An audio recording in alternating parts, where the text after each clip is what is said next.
కాబట్టి ఆయన మాత్రమే ఏ బలులు, ఏ నైవేద్యాలు, ఏది కూడా మన యొద్ద నుంచి ఆశించకుండా, మన యొద్ద నుంచి ఏది కూడా ఆశించకుండా తన ఆఖరి రక్తపు బొట్టు వరకు మన కొరకు ప్రాణం పెట్టినటువంటి దేవుడు, మన కొరకు బాధపడుతున్నటువంటి దేవుడు, మన కొరకు చింతిస్తున్నటువంటి దేవుడు, మన కొరకు ముళ్ళ కిరీటమును తలపైన పెట్టుకున్నటువంటి దేవుడు, మన కొరకు శరీరమునకి రక్తము లేదు అన్నట్లుగా ఆఖరి రక్తము బొట్టు వరకు కాల్చినటువంటి దేవుడు ఎవరంటే నజరేయుడైనటువంటి యేసుక్రీస్తు. హల్లెలూయా.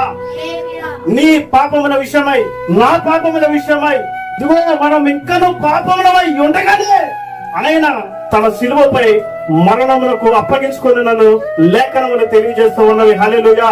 ఈ దినమున మనము హృదయములు అనేకమైనటువంటి కాఠిన్యాలతో, కుళ్ళుతో, అనేకమైనటువంటి వ్యసనాలతో మన హృదయం నిండి ఉన్నటువంటి ఈ సమయంలో పరిశుద్ధాత్మ